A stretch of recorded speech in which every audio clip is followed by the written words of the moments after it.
Let me see your papers right now. Excuse me, I'm a licensed pharmacist. I work here. I don't care what you claim to be. Show me your ID and proof of citizenship. Officer, I'm an American citizen. I was born in Houston, Texas. This is harassment. Tamara Hayes froze mid-step, her hands still holding the prescription bottle. The words rang out sharp, cold, and final. She looked up. The man in front of her was a uniformed police officer, his badge gleaming, hand hovering near his belt. Every customer in the pharmacy stopped what they were doing. The clock on the wall ticked loudly in the sudden silence. "Excuse me, I'm a licensed pharmacist. I work here," Tamara said, her voice steady but cautious. "I don't care what you claim to be. Show me your ID and proof of citizenship," the officer insisted, stepping closer. Tamara's eyes narrowed. "Officer, I'm an American citizen. I was born in Houston, Texas. This is harassment." That word, harassment, would echo 19 months later in federal court, every syllable captured on camera. Officer Daniel Webb had been in the Phoenix Police Department for 9 years. Anonymous tip. Suspicious black woman at a pharmacy. Possible identity theft. In his mind, demanding papers was routine. But as he walked into Hayes Pharmacy that Wednesday afternoon, he made decisions that would cost him his career and cost the city $18.2 million.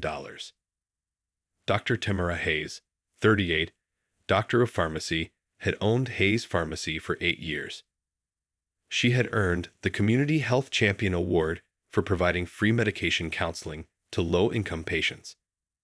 That Wednesday afternoon, she was doing what she had done thousands of times before, counseling Mrs. Victoria Lane, a 67-year-old retired nurse, about her heart medication. Everything was professional, unremarkable, routine. Before we continue, where are you watching from? And if this is your first time here, hit that subscribe button. Stories like this need to be shared. The bell above the door chimed as Webb pushed inside. His posture screamed authority. Hand hovering near his belt, eyes scanning the pharmacy. He walked directly toward Tamara, interrupting her mid-sentence. "Excuse me, I need to speak with you," he said, pointing. Tamara maintained her composure. "Have a great day, Mrs. Lane. Call us if you have any questions," she said, handing over the medication. Then she turned to face Webb. "How can I help you, officer?" "I need to see your identification and documentation proving you're authorized to work in this country," Webb said, voice firm, like this was routine. The words hung in the air.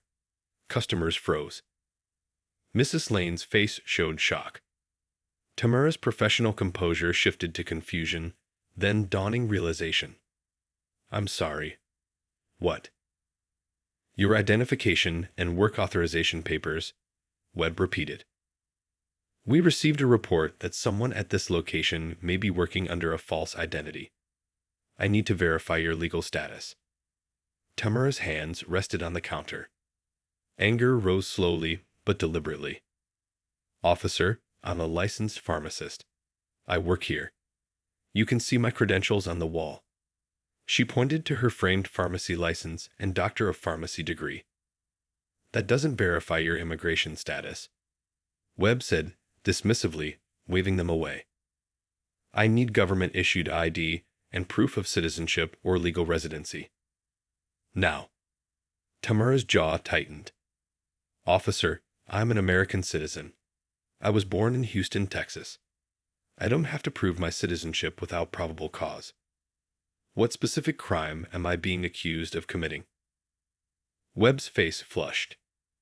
"You're not being accused of anything yet. This is a routine verification based on a complaint. If you have nothing to hide, show me your papers." Papers. The word carried historical weight any black American understood. This isn't 1950s Alabama. This isn't apartheid South Africa. This is America, Tamara said. "The Fourth Amendment protects me from unreasonable seizures. You need probable cause to demand ID. Without that, You have no authority. Behind him, Officer Nina Ortiz shifted uncomfortably. She had seen this in training. Demanding ID without reasonable suspicion violated the Fourth Amendment. She whispered, "We don't have reasonable suspicion." Webb ignored her. "Ma'am, I'm trying to be reasonable." Complaint filed. "Now cooperate or we do this the hard way," Webb said. "The hard way." Tamura's voice rose slightly. "Officer, you're racial profiling. You walked in and immediately demanded papers without probable cause or reasonable suspicion. The only thing you're basing this on is the color of my skin." 3 CCTV cameras captured everything. One at the entrance, one behind the register, one above the counter. Webb noticed them, tilting his head. James Chen, a teacher shopping in the vitamin aisle, froze. Maria, the young cashier, had tears forming. Mrs. Lane's hand flew to her mouth. Webb leaned closer. Final warning. "Show me your ID and proof of citizenship, or you'll be detained." "Detained for what?" Tamara demanded. "What reasonable suspicion do you have? There's no crime here. You can't detain someone without it." Webb's face read, "You're obstructing an investigation." "Obstructing what investigation?" Tamara's voice rose. "There's an anonymous complaint with no specifics. This is a pretextual stop. Unconstitutional when based solely on race." Ortiz's camera caught her shuffling feet. She whispered, "We don't have probable cause," but Webb wouldn't hear it. Tamara's hands rested on the counter. Her calm defiance made the room tense. The customers were watching history unfold in real time. Webb's gaze flicked to the gate behind the counter. "I'm going back there," he muttered. "You absolutely are not," Tamara said, stepping forward. "This is restricted. Only licensed pharmacy personnel are allowed. You have no warrant, no consent." Webb pushed against the gate, weight pressing forward. Tamara braced, holding it closed. "I'm not resisting. I'm asserting my Fourth Amendment right," she said. "Leave or get a supervisor who understands constitutional law." Webb's hand went to the handcuffs. "You're under arrest." "For what?" Tamara's voice rang through the pharmacy. "For asserting my constitutional rights, for being black in my own workplace, for refusing an unlawful order." Ortiz hesitated, handcuffs ready. The CCTV recorded every second. Customers were frozen in shock. Webb forced the gate open. Tamara stumbled, hands raised defensively. He grabbed her arm roughly. "This is illegal," she said, voice shaking with fear and fury. "I'm a U.S. citizen. You have no right to do this." Webb spun her around, snapping the cuffs tight. The metallic click echoed. James Chen recorded on his phone. Maria backed toward the door, tears streaking her cheeks. Mrs. Lane clutched her medication, sobbing silently. "Check her purse for identification," Webb ordered. Ortiz hesitated. "No consent or warrant," she said quietly. "She's under arrest." "We can search incident to arrest," Webb said firmly. Ortiz slowly picked up Tamara's bag. Inside, wallet, car keys, stethoscope, prescription pads. Nothing illegal. She opened the wallet, Texas driver's license, passport card, social security card, DEA registration. Everything matched. "She's American. Born in Houston," Ortiz said quietly. Webb's grip tightened. 5 seconds passed. The time-stamped body camera footage would later shock the nation. "Process her anyway," Webb said defensively. "What investigation?" Tamara's voice was calm but intense. "You admitted I'm American. You found my documentation. This entire stop was unlawful from the start. You violated my Fourth Amendment rights and doubled down with a false arrest. Is this justice, or is this racism? The Phoenix sun hit 107 degrees as they walked to the patrol car. The pharmacy fell silent. 17 minutes after entering, Tamara Hayes, pharmacist, American citizen, was in the back of a police car, arrested in her own workplace. The patrol car's air conditioning was weak, barely pushing through the 107 degrees Phoenix heat. Tamara Hayes sat in the back seat, wrists cuffed, her white pharmacist coat wrinkled and damp with sweat. She stared out the window, refusing to look at Officer Webb, who sat behind the wheel, gripping it tightly.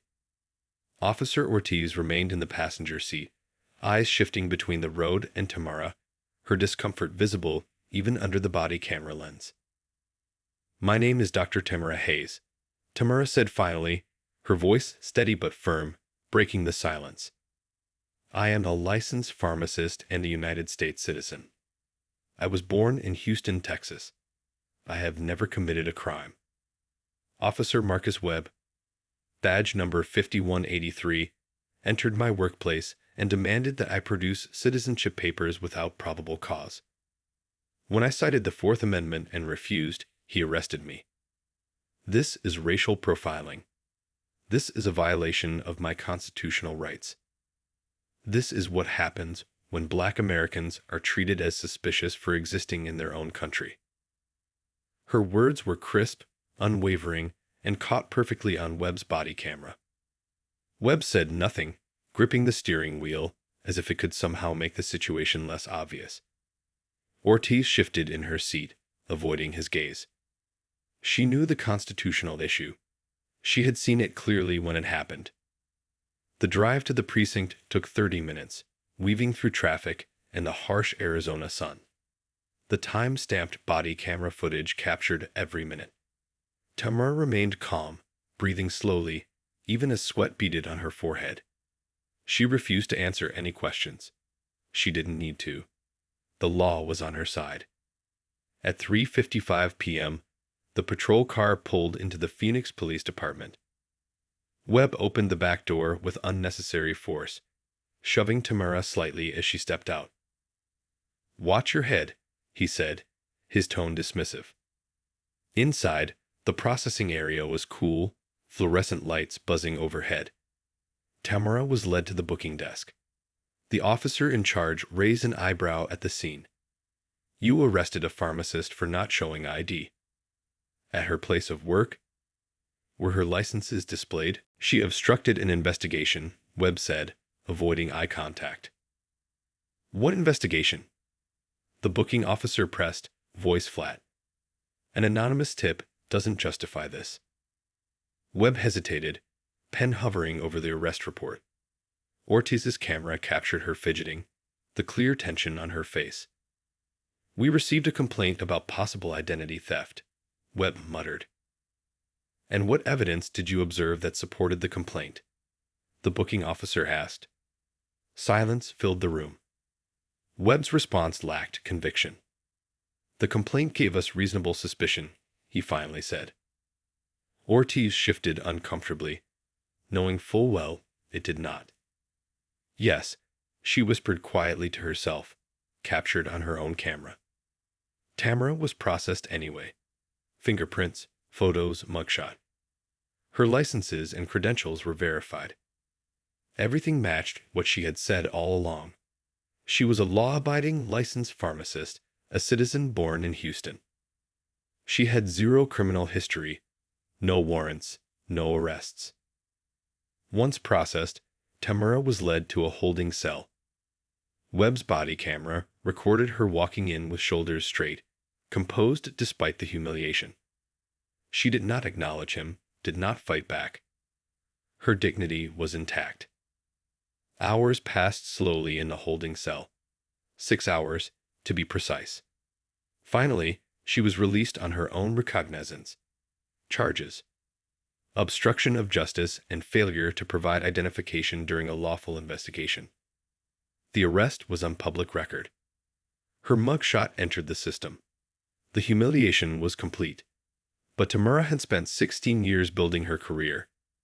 She would not allow this unlawful arrest to intimidate her. 4 days later, Tamara walked into the offices of the American Civil Liberties Union of Arizona. David Ramos, a civil rights attorney with 2 decades of experience, listened intently. Tamara recounted every detail: the body camera footage, the CCTV footage, the aggressive demands, the arrest, the humiliation. "Do you know what the Fourth Amendment protects?" Ramos asked, leaning forward. Tamara nodded. "It protects against unreasonable searches and seizures. Being forced to show ID is a seizure under the Fourth Amendment. It requires reasonable suspicion. An anonymous complaint without specifics does not create that. Officer Webb's actions were textbook unconstitutional." "Exactly," Ramos said, writing notes rapidly. "When you asserted your rights, he arrested you. That's retaliation. And because this happened due to your race, this is racial discrimination and selective enforcement." Ramos requested both the body camera and pharmacy CCTV footage under Arizona public records law. When it arrived 3 weeks later, the combined footage was devastating. Multiple camera angles showed everything Webb did: entering the pharmacy aggressively, demanding papers, ignoring constitutional law, arresting Tamara, and doing so with racial bias evident. The criminal charges were dropped within 5 weeks. The prosecutor concluded that Tamara had correctly asserted her rights and that Webb had no legal basis to demand identification. The memo noted that her arrest appeared retaliatory and potentially motivated by racial bias. But dismissal alone was not enough. Ramos filed a federal civil rights lawsuit. Dr. Tamara Hayes v. City of Phoenix, Officer Marcus Webb, and Officer Nina Ortiz. The complaint cited violations of the Fourth Amendment: false arrest, malicious prosecution, unlawful seizure, retaliation, selective enforcement based on race, and intentional infliction of emotional distress. The city's initial response was insulting: a $30,000 settlement offer. Barely enough for attorney fees. Ramos refused.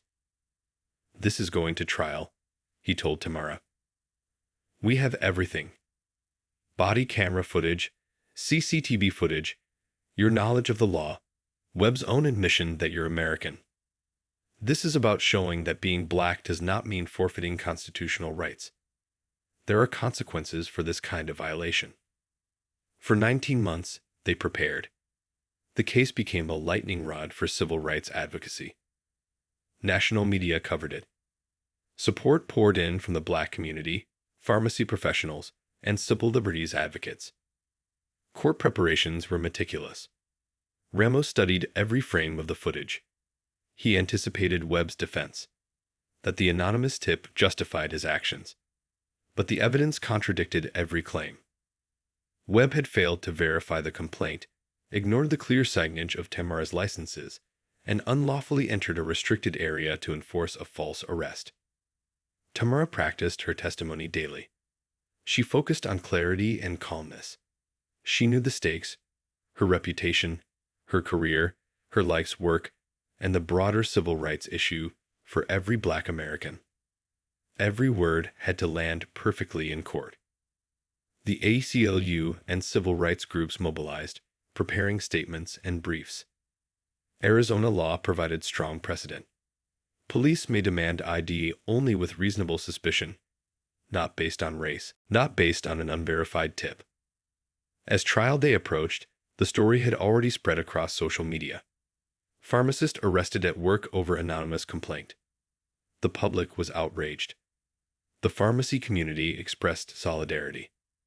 Patients pledged to continue supporting Tamara. Ramos to summarize for Tamara: "We're not just seeking justice for you.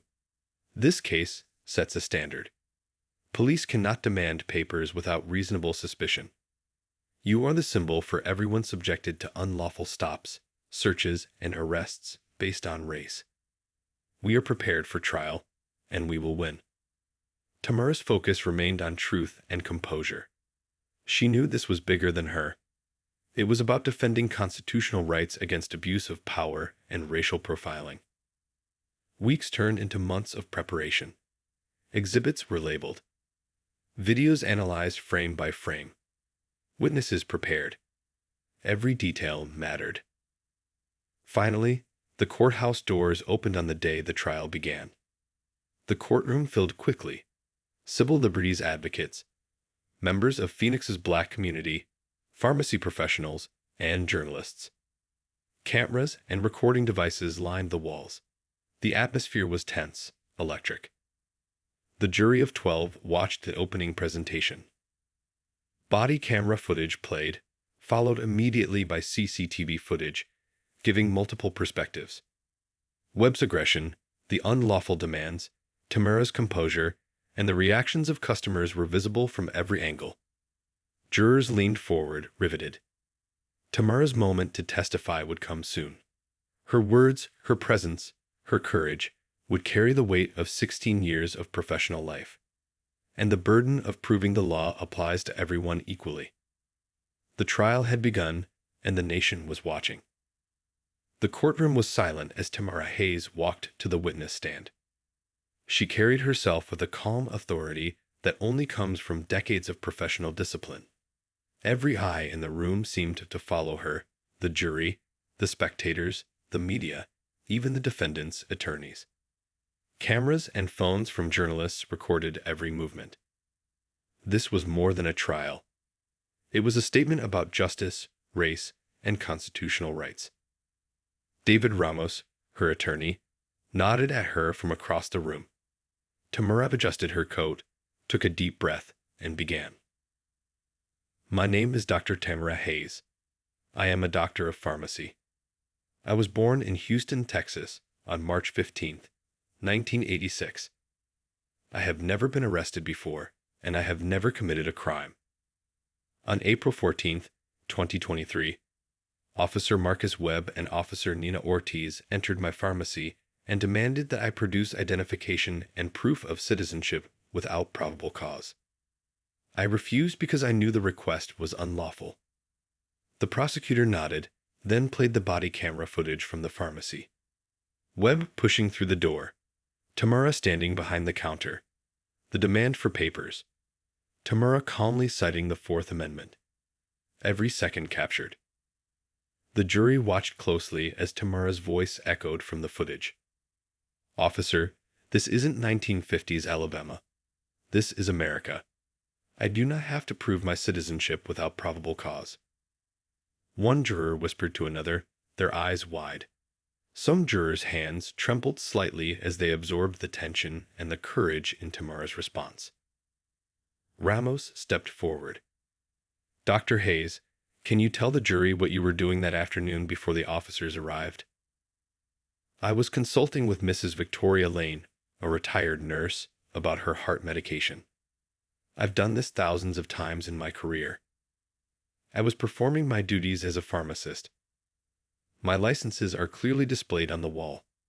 I was in my workplace, serving my customers, when Officer Webb walked in and demanded my papers. Ramos nodded. And how did you respond to the demand for identification?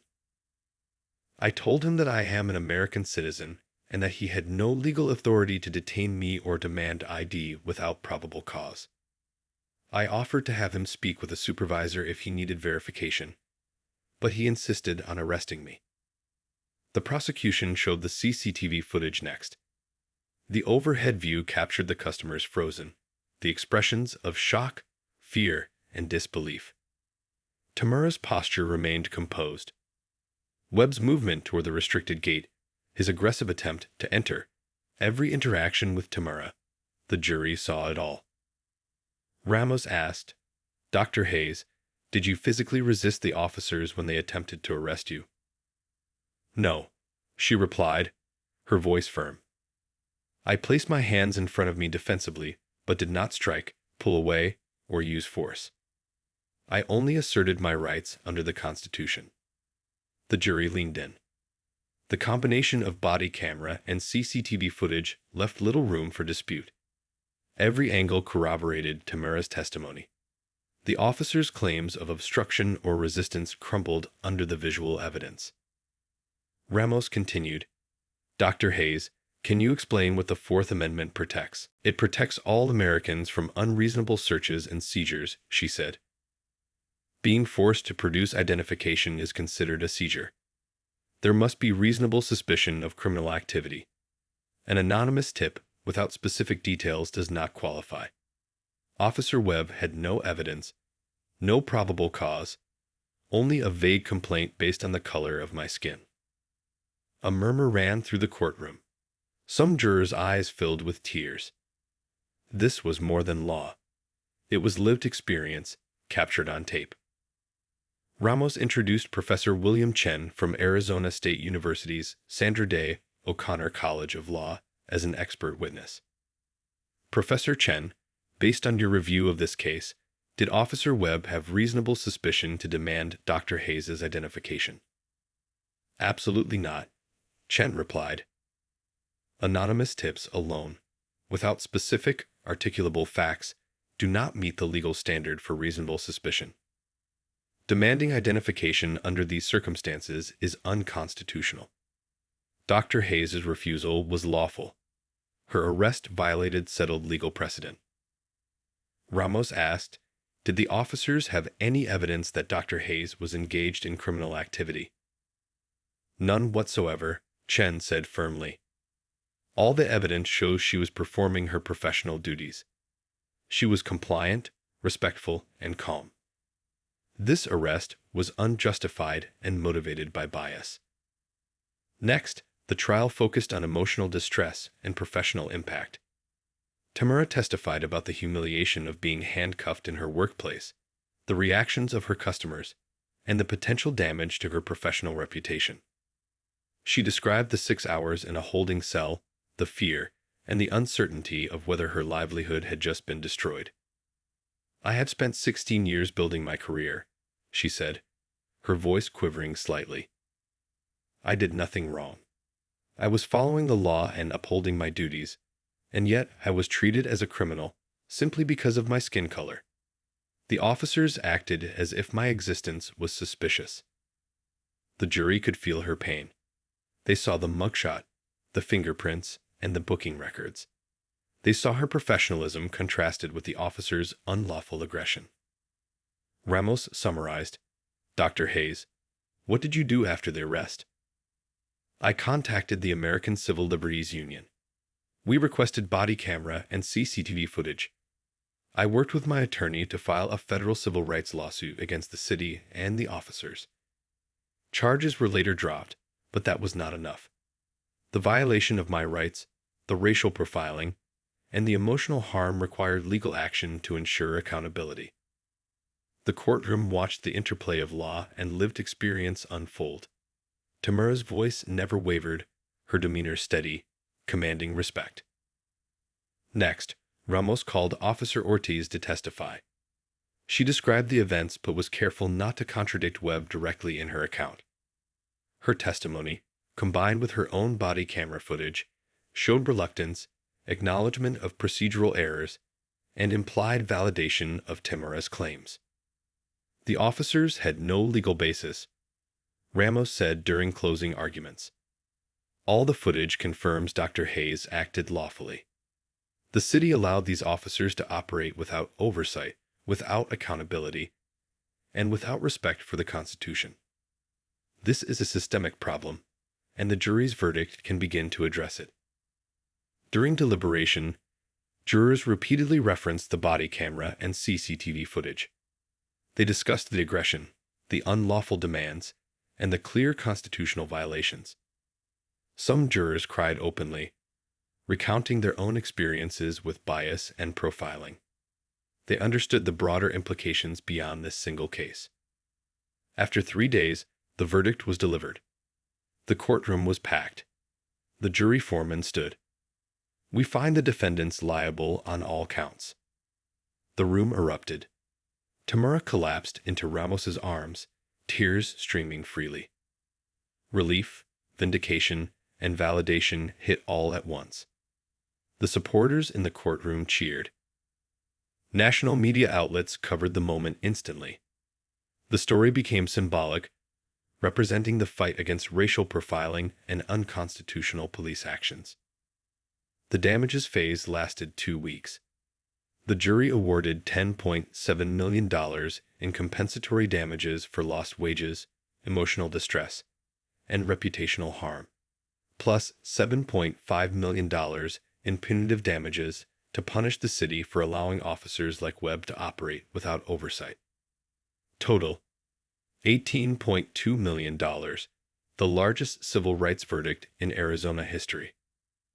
Webb was terminated within 6 hours of the verdict. Ortiz received a 3-month suspension and permanent reassignment to desk duty.